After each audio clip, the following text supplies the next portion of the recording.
StraightallDay.com. The reality of where the world is going and what you need to do about it. That's the topic here today. Now, what we're talking, just to be clear, is about what the future of things look like. And some of you may not be happy about what the future is going to look like, because I'm going to tell you exactly what it is.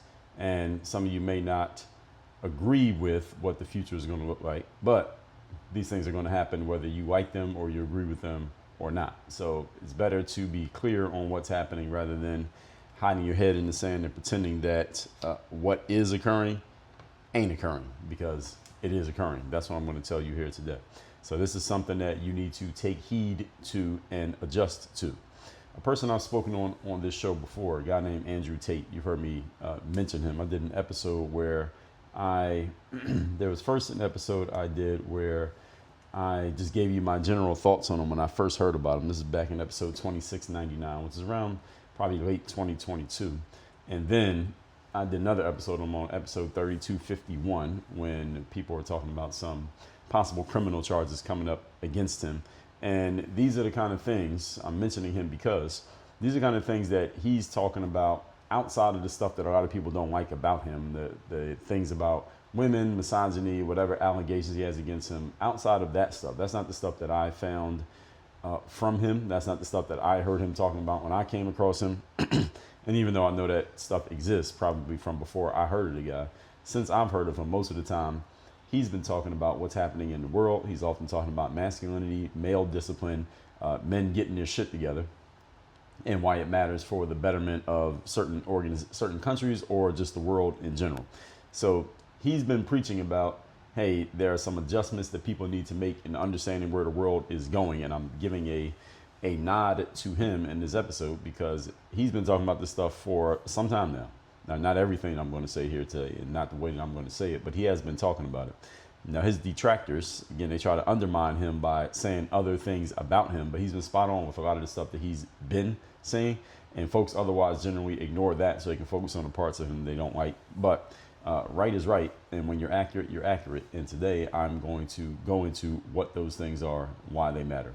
Point number one, today's topic, once again, is the reality of the world, where the world is going and what you should do about it. Number one, power will continue to be consolidated amongst the elite few. Now, here's the good news about the elite few. Whatever you consider that to be, you still have an opportunity to become part of the elite few. And at the same time, you need to understand that the consolidation of power amongst the elite few is inevitable, and it's happening already, and it shall continue to happen.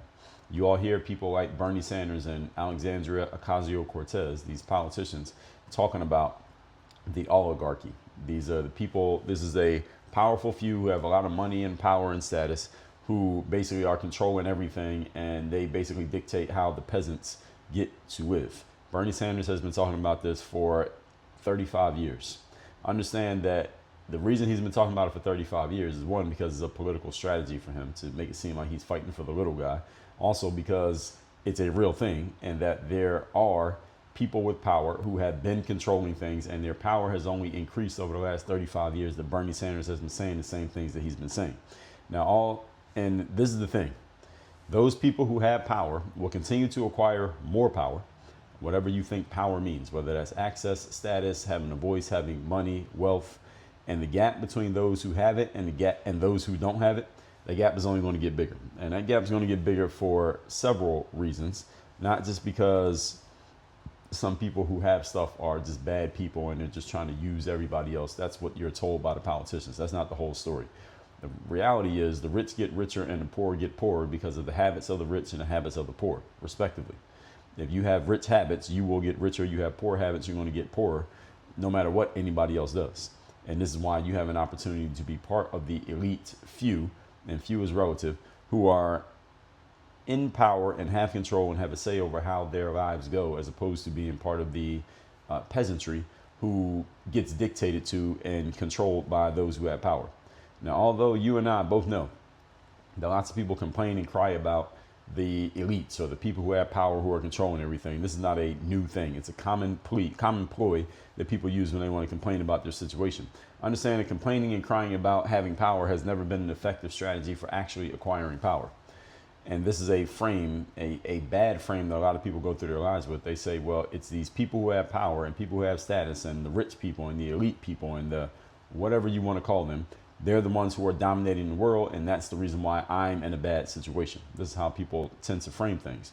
My response to that is, if you truly believe that, if you truly believe that these oligarchs or these elites or these rich or these wealthy people, they are dominating everything and controlling everything, and they control the people who are not in the same group as them, if you truly believe that that's the case, then what you need to do is resolve to join that group so that you can dominate everybody else and or at least have control over your own situation rather than having somebody else control it. If you really believe that's a real thing, you need to join that group.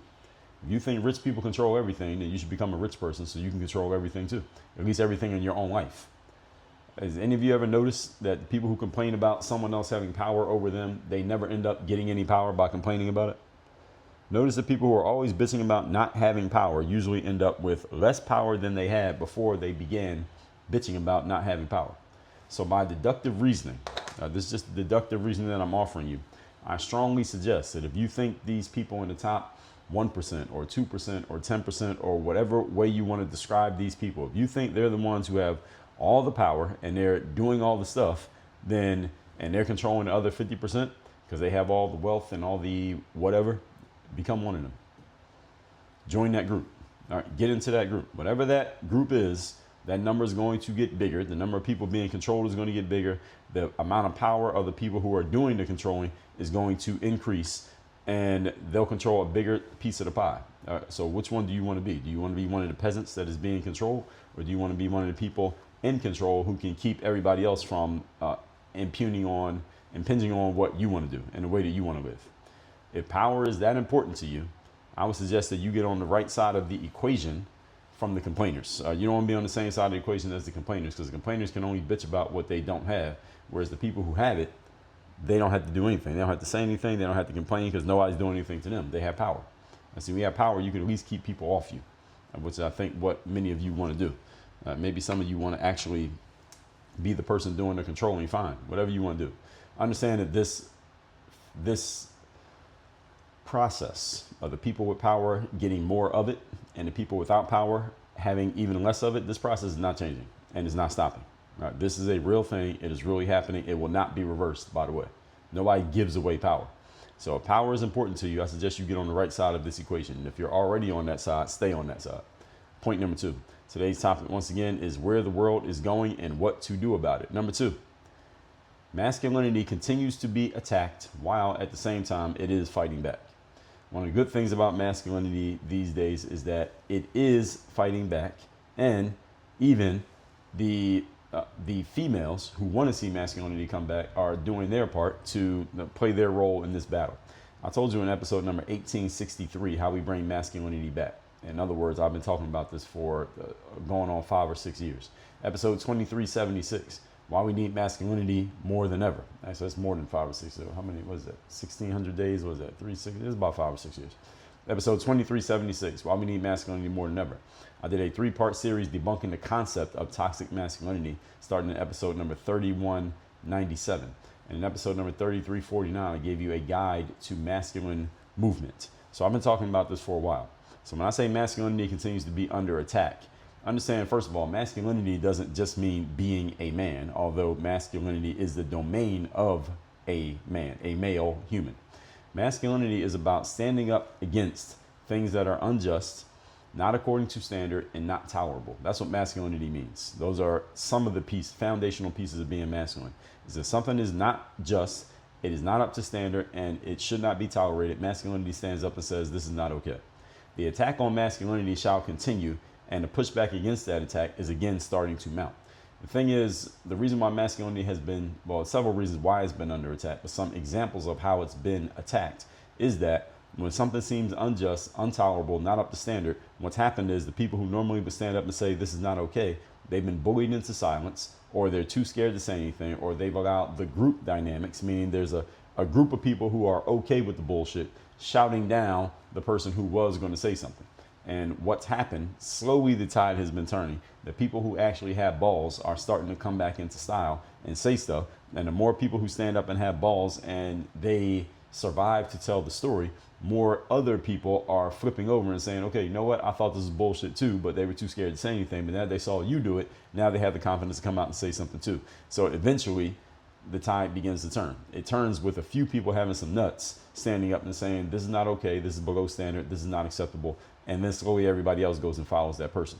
So this battle is not going to end because there are some people who don't like masculinity, whether those are toxic feminists, whether they are low quality, low caliber men who are not masculine, i.e. feminine men who don't like the fact that there are masculine men. They want to see masculinity torn down, and they are okay with feminism taking over as long as they don't get eaten by the monster. And they won't get eaten by the monster as long as they continue to support it. These are all the reasons why masculinity is under attack. And the amount of men who are actually masculine is always going to be the minority compared to all the women, feminists, and the feminine men.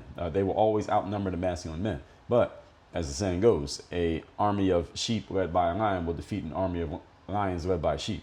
So even though the army of lions led by a sheep is actually a bigger army, it's the army of sheep led by the lion, that's the masculine group, that can still win simply because there's a lion at the head of the army.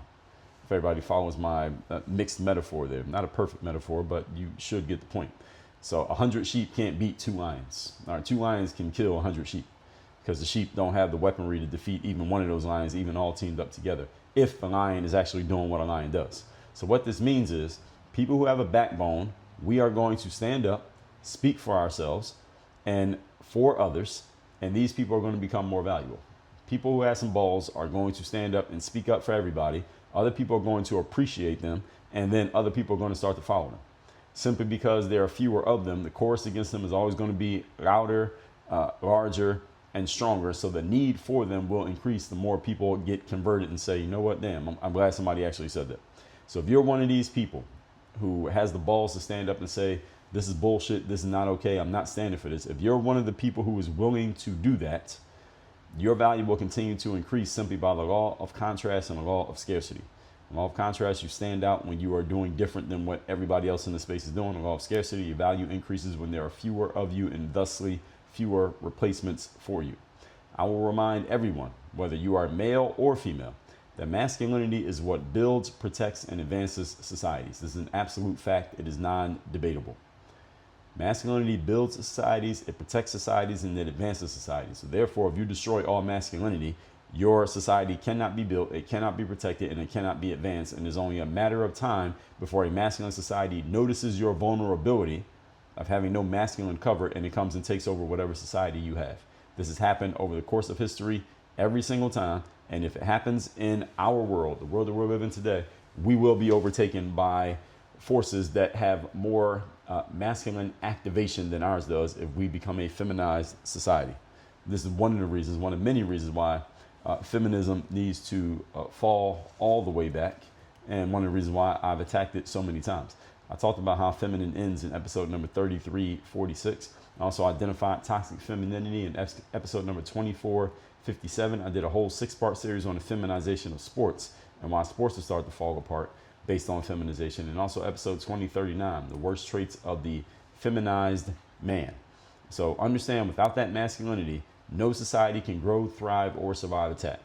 No, not one ever in history. And there's a reason for that. Point number 3. Today's topic, once again, is the reality of where the world is going and what to do with it. Number 3, privacy is an illusion. I'm not predicting the future. I'm telling you the present. Privacy is an illusion. And whatever privacy you think you have now, just wait a little bit. That privacy is going to disappear. There is no privacy anymore. If you didn't already know, this is the situation. This is already occurring today while you're listening to me. You do not have any privacy. If you own or use a smartphone, you've given up your privacy. Just on that reality alone. As soon as you put that phone in your pocket, you've given up your privacy. There is someone somewhere who can know exactly where you are. They know who else is there because they are tracking their device as well. And they can basically map out your entire life because they know where you are, where you go, where you sleep, where you go to work, what store you go to, where you get your gas from. They know everything about you, what grocery store you shop at, how much money you spent, if you're using your phone to tap and pay for they know everything. They know everything that you're doing. If you use a smartphone or you use email or you own a laptop, If you wear any type of wearable device like a smartwatch, if you own a or use a tablet, or you have any Wi-Fi connected tool, especially one that is going with you wherever you go, you have already signed away and given up all the privacy that you thought or think you have. You have no privacy. Whoever has access to those things has access to tracking you and knowing what you're doing, knowing what you're looking at, reading, messaging, etc. You are being spied on, watched, tracked. Every single thing that you're doing or saying is being logged by someone, somewhere, or something, somewhere. That's the reality of the world that we're in today. Just imagine where it's going to be in the future when the technology gets even better, more faster, and more fast and more precise. That's what I want you to think about. What is being done with the data about you that's being collected, we don't quite know yet. But one thing is doing, it's training artificial intelligence machines and large language learning models. But it's doing other things too. We're not even sure what it is yet. We're not even sure.